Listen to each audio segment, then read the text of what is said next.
आज के कार्यक्रम में मंच पर उपस्थित जम्मू कश्मीर के पूर्व उप मुख्यमंत्री आदरणीय मुजफ्फर हसन बेग साहब,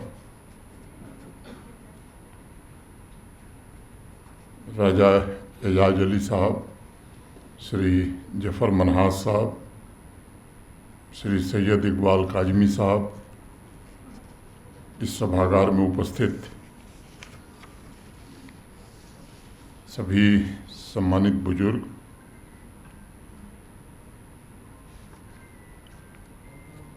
देवियों, सज्जनों और मित्रों, प्रशासन के हमारे सभी सहयोगियों, इस वर्ष 15 अगस्त को जब देश स्वतंत्रता दिवस मना रहा था तो लाल किले की प्राचीर से भारत के प्रधानमंत्री श्रीमान नरेंद्र मोदी जी ने राष्ट्र को संबोधित करते हुए एक बात कही थी जिसको मैं आपके सामने उद्धृत करना चाहता हूँ। उन्होंने एक बात कही कि सरकार की योजनाएं पहले भी बनती थीं, आती थीं, लेकिन अब फर्क देश में ये आया है कि वंचितों के लिए, माने कमज़ोर वर्ग के लोगों के लिए समर्पित सरकारी योजनाओं को जमीन पर उतारने में सरकार को सफलता मिल रही है। सामाजिक न्याय हकीकतन जमीन पर उतरे, इसकी प्रक्रिया शुरू हुई है। आज मेरे सामने इस सभागार में उपस्थित जितने भी पहाड़ी समुदाय के मेरे भाई बहन नौजवान हैं, उनमें से भी कुछ लोग इस बात के साक्षी हैं, गवाह हैं। मेरे पूर्व के वक्ताओं ने बताया 6 फरवरी 2024 को सामाजिक न्याय को केंद्र में रखते हुए भारत के माननीय प्रधानमंत्री जी ने स्वातंत्र्य, समता और बंधुत्व के तीनों अमूल्य सिद्धांतों को लागू करते हुए लंबे समय से चली आ रही आप सबकी मांगों को पूरा किया और उन्हें जनजातीय हृदय स्थल में बसाने का काम किया। मैंने शेड्यूल ट्राइब का दर्जा दिया। सच है कि इसके कारण एक नई पहचान, गरिमा और सम्मान भी मिला। लंबे समय से आपके पूर्वजों ने, इस सभागार में बैठे अनेक लोगों ने, या जो यहाँ नहीं आ सके हैं, इसके लिए संघर्ष भी किया, एक सपना सजोया था और वो सपना प्रधानमंत्री जी के कारण पूरा होने में आपको मदद मिली। ये इस बात का संकेत देता है कि सामाजिक और आर्थिक न्याय स्थापित हो सके, समाज का कोई भी वर्ग गरीब, शोषित और अन्याय का शिकार न हो, इस दिशा में उठाया गया प्रधानमंत्री जी के द्वारा कदम था। आप सबको ध्यान में होगा कि ये जो बदलाव है, इसकी पटकथा पहले कब लिखी गई। मैं 5 अगस्त 2019 को बड़ी इतिहास की महत्वपूर्ण तारीख मानता हूँ। कुछ लोग इसको दूसरे हिसाब से देखते हैं। उसके पश्चात ही भारत की संसद ने जो कानून देश भर में बनाए थे, ऐसे 890 कानून जो जम्मू कश्मीर में लागू नहीं थे, आज़ादी के बाद पहली बार वो जम्मू कश्मीर में भी लागू हुए। कुछ 2-3 बातों का जिक्र करना मैं ज़रूरी समझता हूँ। बच्चों के लिए जो देश में राइट टू एजुकेशन, शिक्षा का जो अधिकार था, वो भी जम्मू कश्मीर को पहली बार 2019 के बाद ही मिला। सफाई कर्मचारियों के लिए एक देश की संसद ने एक्ट बनाया था जिसमें सफाई कर्मचारियों के अधिकार सुनिश्चित थे। वो अधिकार भी जम्मू कश्मीर में 2019 के बाद ही लागू किया जा सका कानूनी ढंग से। दलित माने शेड्यूल कास्ट और शेड्यूल ट्राइब भाई बहनों पर अत्याचार रोकने के लिए जो कानून देश की संसद ने बनाया था, वो कानून भी 2019 के बाद ही जम्मू कश्मीर में लागू हो सका। माइनॉरिटी एक्ट के तहत लागू करके उनके हितों को संरक्षित करने का काम भी तभी प्रारंभ हुआ, और ये पूरा देश देख रहा था कि मिनिमम वेजेज एक्ट, जो श्रमिक काम करते हैं देश में, पूरे देश में मिनिमम वेजेज एक्ट लागू था। जम्मू कश्मीर को छोड़ करके वो भी उसके बाद ही लागू हुआ। ऐसे अनेक कमज़ोर वर्गों के लोग थे। मैं मानता हूं कि एक युग परिवर्तन वहां से प्रारंभ हुआ। आज देश के समाज के सभी नागरिकों को हक मिले, समता और सामाजिक न्याय की व्यवस्था स्थापित हो, इसकी ईमानदार कोशिश हो रही है। हमारे संविधान निर्माताओं ने भी इस बात का ध्यान रखा था कि समाज के जो हमारे कमज़ोर वर्ग हैं, खासतौर से सामाजिक और शैक्षिक रूप से, उनको आरक्षण रिजर्वेशन का लाभ दे करके समाज और राष्ट्र की मुख्य धारा में उनको जोड़ा जाए, उन्हें बराबरी का दर्जा मिले। और आज मैं कह सकता हूं कि हमारे देश की जो असली ताकत है वो यही है। अब आपको शेड्यूल ट्राइब माने आदिवासी का दर्जा कानूनी रूप से मिल गया। अगर भारत के इतिहास को देखेंगे तो देश की विकास की जड़ें काफ़ी हद तक आदिवासी समुदाय में निहित रही हैं, और ये कहना उचित होगा कि जिस तरह से आदिवासी समुदाय ने भारत की प्राचीन परंपरा को सुरक्षित रखते हुए सामाजिक विकास के साथ सामंजस्य बनाने का काम किया, वो बाकी जगहों पर देखने को नहीं मिलता है। पहाड़ी समुदाय उसी परंपरा का अभिन्न हिस्सा है। प्रधानमंत्री जी के उस अभियान में आप सबका भी योगदान, जिसके द्वारा आपकी संस्कृति को संजोया जा सके, और एक देश में नया काम प्रारंभ हुआ, जनजातीय गौरव दिवस। ये पिछले कुछ वर्षों से ये इनिशिएटिव प्रारंभ किया गया ताकि जो जनजातीय समुदाय के लोग हैं उनकी प्राचीन महिमा, उनकी संस्कृति और उनके सम्मान को फिर से पुनर्स्थापित किया जा सके। ये सच है कि पहाड़ी समुदाय का हर एक सदस्य अपने में असीम है, अनुपम है, और एक अद्भुत इतिहास भी समेटे हुए है।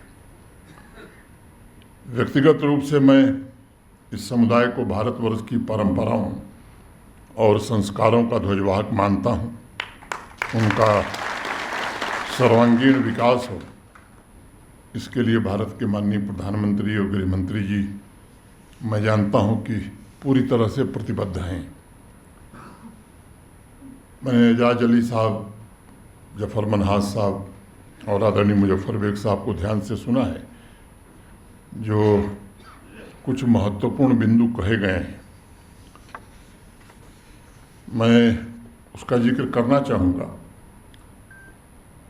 लेकिन इस सच को भी ज़रा जानने की ज़रूरत है। एक बात बहुत अच्छी कही गई कि जो आपको आरक्षण का लाभ मिला वो किसी से छीन करके नहीं दिया भारत सरकार ने, इसका विचार करके, ताकि समाज में कोई भी द्वेष न हो। अब समाज की भी जिम्मेदारी है कि राजनीतिक कारणों से कुछ लोग ये बराबर कोशिश करते रहे हैं और आगे भी करेंगे। मुझे लगता है कि ये आपके लिए अच्छा होगा कि जिन लोगों को भड़काने की कोशिश की जाती है उनसे आप दोस्ती का रिश्ता रखें, भाईचारे का रिश्ता रखें, और पूरे समाज से रखना चाहिए। ये देश के विकास और जम्मू कश्मीर के विकास के लिए बड़ा आवश्यक है। देश में फॉरेस्ट राइट एक्ट का जिक्र हुआ है। बहुत पहले लागू हो गया था। ये तथ्य भी आप जान जाइए कि फॉरेस्ट राइट एक्ट बनने के बाद 14 वर्ष तक जम्मू कश्मीर में फॉरेस्ट राइट एक्ट लागू नहीं हो सका। वो भी 2019 के बाद ही, और 21 में मैं कहूँ उसमें तेजी आई। जल, जंगल और ज़मीन, ये जो आदिवासी समुदायों का अधिकार है, ये सुनिश्चित रहे, ये भारत सरकार की प्रतिबद्धता है।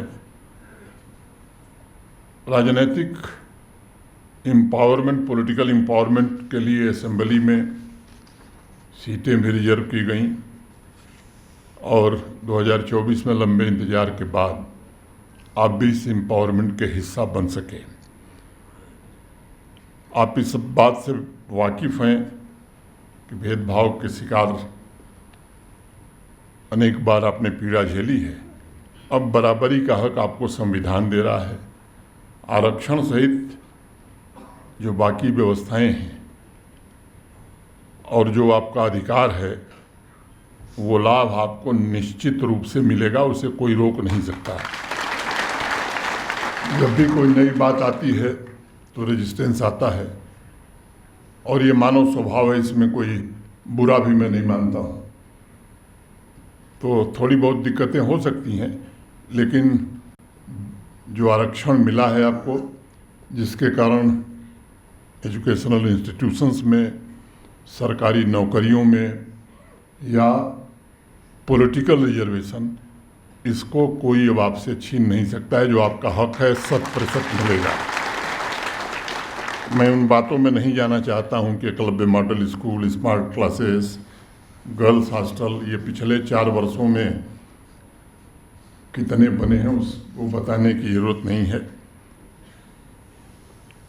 चाहे बजट की अगर मैं बात करूं तो 4 वर्षों में ये इस डिपार्टमेंट का बजट 6 गुना से ज़्यादा बढ़ गया है, और बजट में भी आपके साथ कोई हक तलफी नहीं हो सकती है, ये मैं आपको आश्वस्त करना चाहता हूँ। चाहे वो विद्यार्थियों की स्कॉलरशिप हो, रोजगार के अवसर हों, नए हॉस्टल भी जो बनेंगे उसी अनुपात में बनेंगे, आपके लिए भी बनेंगे, जो पहले से हमारे गुजर, बकरवाल या बाकी भाई हैं उनके लिए भी बनेंगे, और उसमें कोई हक तलफी नहीं हो सकती है।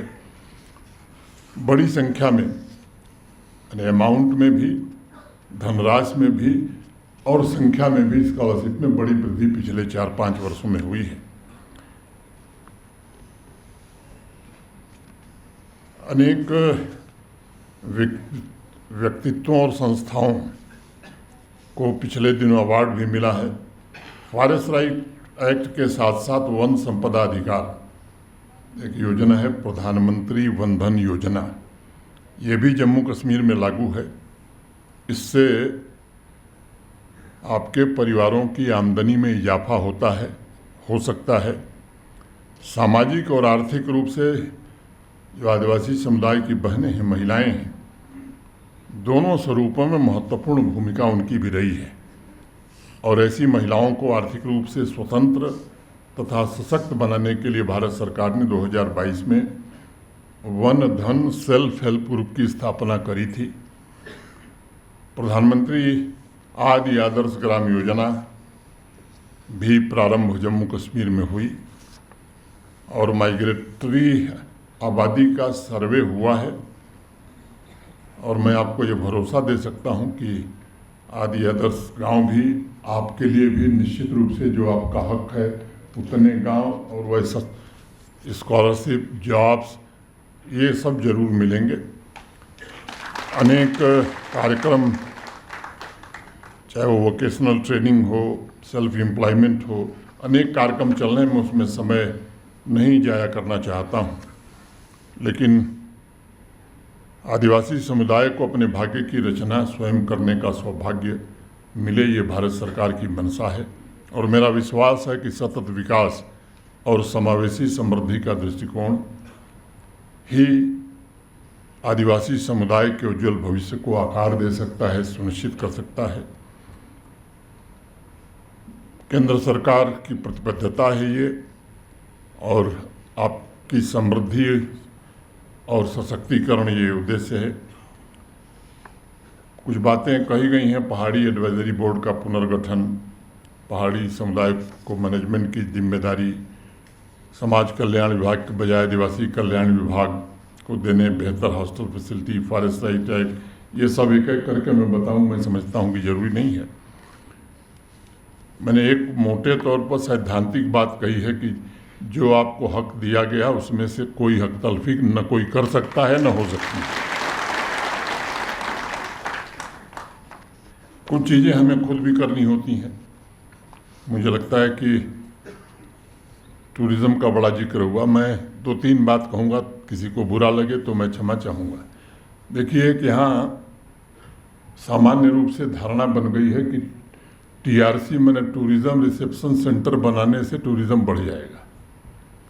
देश अब बदल गया है। देश जब आज़ाद हुआ था तो निजी क्षेत्रों के पास धन नहीं था और इसलिए सरकारें होटल भी बनाती थीं, सरकार स्टील भी बनाती थी, बहुत सारे काम ऐसी करती थी सरकार जो जरूरी था उस समय, देश की वो आवश्यकता थी। अब देश जहाँ पहुँच गया है, मुझे लगता है कि सरकार को इन सब कामों से बाहर जहाँ जहाँ सरकारें इनसे बाहर निकली हैं वहाँ विकास तेज गति से हुआ है। जहाँ सरकारें इन कामों में उलझी हुई हैं, मैं समझता हूँ कि वहाँ विकास की गति मंद रही है। और एक जो माइंडसेट है, उस माइंडसेट से भी हमें निकलना होगा। इंफ्रास्ट्रक्चर बढ़िया बन जाए, हर जगह के लिए जाने आने की सुविधा अच्छी हो जाए, टेलीकॉम कनेक्टिविटी हो जाए, पावर उपलब्ध रहे। मैं समझता हूँ कि सरकार को इन बातों पर ज़्यादा फोकस करने की ज़रूरत है। और अगर हम इन टूरिज़्म के सेक्टर को निजी क्षेत्र के लिए खोल दें, आप देख लीजिए देश में जहाँ भी टूरिज़्म है, बड़ी संख्या में जहाँ टूरिस्ट जा रहे हैं, सरकारी हिसाब से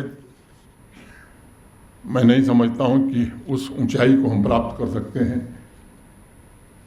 जिस ऊंचाई को निजी क्षेत्र के द्वारा हम प्राप्त कर सकते हैं। इसलिए हमें भी मानसिक रूप से इसके लिए तैयार रहना चाहिए और ये कोशिश करनी चाहिए, क्योंकि ये जो भाव है कि वो बाहर से आया है, ये भीतर का है, भाई भीतर का है उसकी कैपेसिटी है तो वही बनावे। देश का है ये, मैं समझता हूँ कि ये भाव अगर हम रखते हैं तो बहुत सारी चीज़ें ठीक की जा सकती हैं। जितनी भी ट्राइबल डिपार्टमेंट की योजनाएं हैं वो ठीक से चलें और आपके समुदाय को भी हर योजना का लाभ मिले, ये निश्चित रूप से जितना बताया गया है उसमें बहुत कुछ सच नहीं है, मैं भी जानता हूँ, लेकिन हाँ कठिनाई है ये भी मैं जानता हूँ। उन कठिनाइयों को दूर करके ईमानदारी से इन लेटर एंड स्पिरिट वो इम्प्लीमेंट हो, ये जरूर सुनिश्चित किया जाएगा। और 100% सैचुरेशन जल्दी से जल्दी हो, क्योंकि आपको लंबा इंतज़ार करना पड़ा, इसकी व्यवस्था बनाई जाएगी। और एक बात मैं कहना चाहता हूँ कि पूरा देश भगवान बिरसा मुंडा की 150वीं जयंती मना रहा है। आदिवासी समुदाय उन्हें देवता के रूप में पूजता है। आज़ादी के आंदोलन में जो उनका योगदान है या जिस तरह की कुर्बानी उन्होंने दी, मैं समझता हूं कि पूरा राष्ट्र उनके प्रति कृतज्ञ है। मैं उन्हें नमन करते हुए जम्मू कश्मीर के सभी आदिवासी समुदाय और नागरिकों से अपील करना चाहूँगा कि भारत के प्रधानमंत्री जी ने जो 10-11 वर्षों में देश को आज 11वीं बड़ी अर्थव्यवस्था से दुनिया की चौथी बड़ी अर्थव्यवस्था बनाई है, उसके कारण देश के 25 करोड़ लोग गरीबी रेखा के नीचे जो जीवन यापन करते थे वो उससे बाहर निकल करके एक खुशहाल जीवन व्यतीत कर रहे हैं। समाज कल्याण के भी ऐसे काम हुए हैं जो लंबे समय से नहीं हो सकते थे। मैं जानता हूं कि मनुष्य की जो आकांक्षा है वो बड़ी अनंत होती है, उसके सपने भी बड़े अनंत होते हैं। उन सपनों को पूरा करने के लिए सरकार जुटे, ये आवश्यक होता है। लेकिन किसी न किसी मोड़ पर देश की आवाम को भी कुछ चीज़ें सोचने की ज़रूरत होती है जिससे हमारा वजूद बनता है। जिस देश ने हमको सब कुछ दिया, जिस देश ने हमको आजीविका दी, इज्जत दी, सम्मान दिया, उस देश के लिए हमने क्या किया, ये प्रश्न हमें खुद से पूछने की ज़रूरत रहती है और हमें आत्मचिंतन करने की आवश्यकता रहती है। अपनी आकांक्षा पूरी करते हुए ये आवश्यक है किसी भी मनुष्य के लिए, किसी भी जिम्मेदार नागरिक के लिए, लेकिन हमारा योगदान क्या है ये भी हमें ज़रूर विचार करना चाहिए। अधिकार और कर्तव्य के बीच अगर हम संतुलन बैठा करके आगे बढ़ेंगे तो मुझे उम्मीद है कि जम्मू कश्मीर का, भारत का भी भला करेंगे, अपना भी, पहाड़ी समुदाय का भी भला करेंगे। सभी अधिकार निश्चित रूप से हम प्राप्त कर सकेंगे और जो एक संकल्प देश का है, आत्मनिर्भर भारत और विकसित भारत, उसमें भी योगदान दे सकेंगे। 2 मिनट में 2 बातें कहकर ख़त्म करूंगा। वो देश से या किसी जम्मू कश्मीर से ही संबंधित है।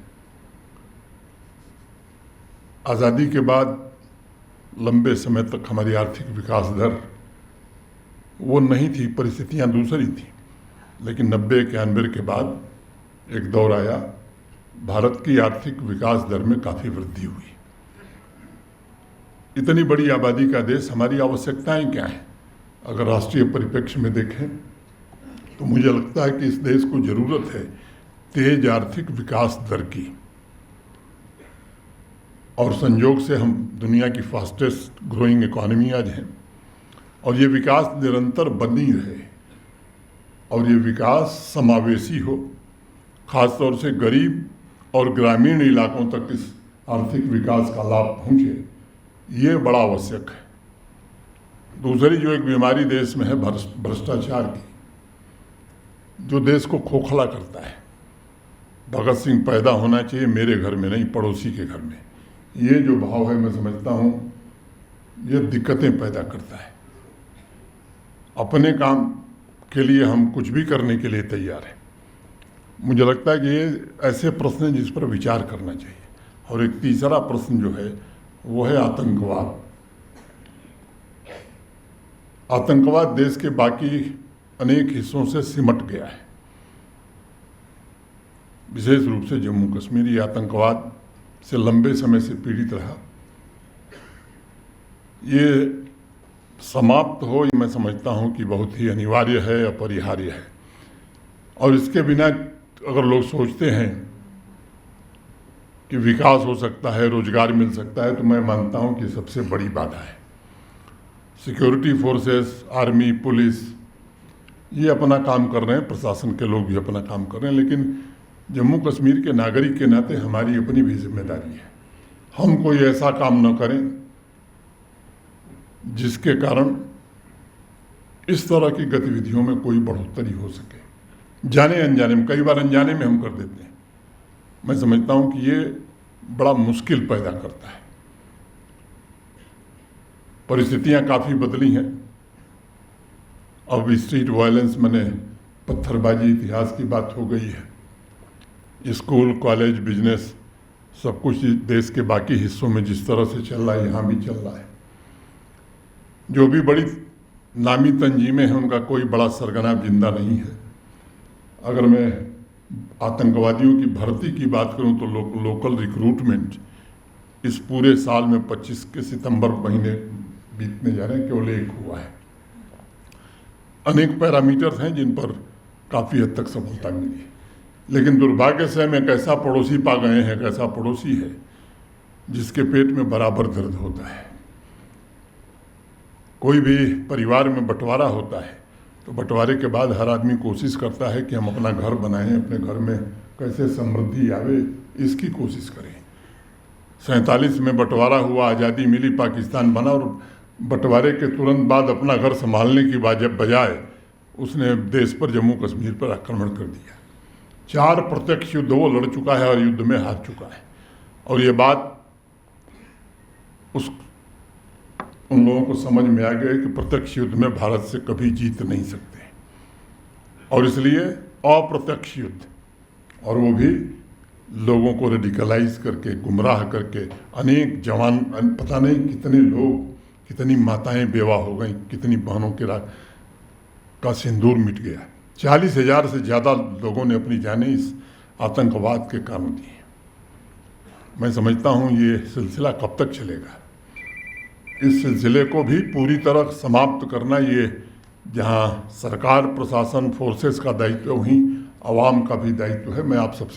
मैं जानता हूँ कि आप में से लोग राष्ट्रवादी हैं, देश आगे बढ़े इसके लिए आप निरंतर कभी आतंकवाद को आप समर्थन नहीं किए हैं, लेकिन मुझे लगता है कि आवाम को भी इसके लिए आगे आना चाहिए। जब नैरेटिव इस तरह के बनाए जाते हैं उससे कभी कभी नुकसान बहुत बड़ा हो जाता है। मैं ये नहीं कहता हूं कि उन लोगों का सीधा कोई वास्ता है, लेकिन अगर टीआरएफ के सोशल मीडिया पोस्ट पर वही बात कही जा रही है जो हम बयान दे रहे हैं, तो निश्चित रूप से ये खतरनाक है और इस पर जरूर विचार करना चाहिए। मैं फिर से आप सब बड़ी संख्या में आए, खासतौर से जो दूर के इलाके से रजौरी पुंछ से आए, उन भाइयों का विशेष रूप से मैं आभारी हूँ। इस आयोजन के लिए आप सबके प्रति हृदय से आभार व्यक्त करते हुए और एक बार पुनः आपको ये भरोसा देते हुए कि जो पार्लियामेंट ने कानून बनाया है, इन लेटर एंड स्पिरिट उसका हर लाभ आपके समुदाय को मिलेगा, ये जरूर सुनिश्चित किया जाएगा। अब ये कहने से सब कुछ लागू हो जाएगा ऐसा मत समझिएगा, दिक्कतें उसमें आएंगी। आप लोगों से भी मैं कहना चाहता हूँ कि ऐसा तंत्र, ऐसी व्यवस्था बनाई जा सकती है कि आप बातचीत करते रहें जिम्मेदार लोगों से। हम भी महीने 2 महीने पर उसकी प्रगति को देखते रहेंगे। मैं आश्वस्त हूँ फिर जब हम मिलेंगे तो एक अच्छे वातावरण में मिलेंगे। और आप सबसे मेरा ये अनुरोध होगा कि जो मैंने पहले बात दोहराई कि ये जो कोशिशें हो रही हैं कि समाज को कैसे बांटा जाए, इसके हिस्सा हम किसी हाल में न बने। अपने स्वार्थ के लिए इस तरह की कोशिशें कुछ लोग करते हैं। मैं आपसे विनम्रतापूर्वक अनुरोध करना चाहता हूं कि उन लोगों से भी भाईचारा, दोस्ती का संबंध और हम कैसे एक भाई की तरह मिलकर के जम्मू कश्मीर को मजबूत कर सकते हैं, शांति और समृद्धि की ओर बढ़ा सकते हैं, इसमें आप सब हर नागरिक पहल करें। इन्हीं चंद बातों के साथ मैं अपनी बात पूरी करता हूं। धन्यवाद। जय हिंद, जय भारत।